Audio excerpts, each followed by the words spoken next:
Have you ever felt your mind go completely blank in the middle of a conversation? That moment when you can literally hear your brain trying to think of something, anything, to say? You're not alone. As someone who used to deal with really bad anxiety, these moments used to terrify me. But after years of practice and helping over 1,000 students overcome this exact problem, I discovered 3 proven techniques that changed everything. And in the next few minutes, I'll show you exactly how these methods helped me go from avoiding phone calls to confidently speaking at events with hundreds of people. No theory, just practical strategies you can use today. Here's what you're about to learn: the detective method, the interest builder, and the question hack. Before we get into the techniques, let's talk about something important. Here's a weird thing I noticed. I can remember embarrassing things I said from years ago, but I can't remember a single awkward silence that wasn't in my own head. Life's too short to worry about those quiet moments. Once I accepted that, everything became easier. Last week at a networking event, I actually used a moment of silence to collect my thoughts, and the conversation that followed was one of the best I've had. But what about when conversations get dry or boring? This is where active listening becomes your superpower. Let me show you what I mean. Last Sunday, I cut my hand while working on my car. Simple statement, right? But watch how many questions are hiding in there. What kind of car was it? Was it your car? How'd you cut it? Do you usually work on cars? Why Sunday? Using just this technique at a recent party,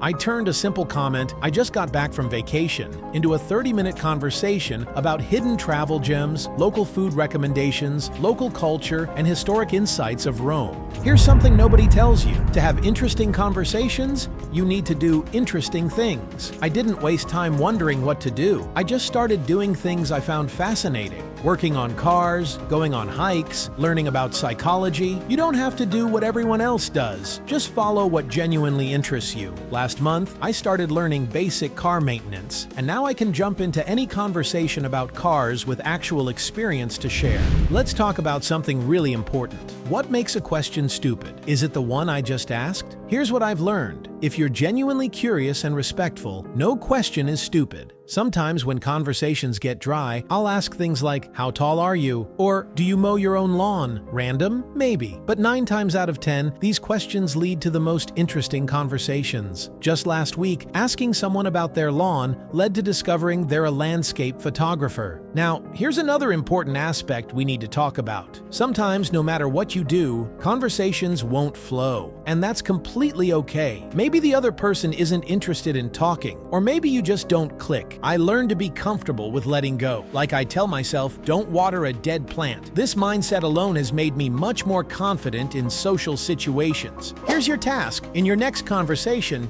try just one of these techniques. Pick the easiest one, the detective method. When someone makes a simple statement, ask 2 follow-up questions. That's it. Start there and watch how the conversation naturally expands. Before you go, here's that bonus technique I promised, the mirror method. But that deserves a dedicated video, which is coming next week. Hit subscribe and the bell icon so you don't miss it. Comment below if you're going to try the detective method this week. Until next time, take care and keep progressing.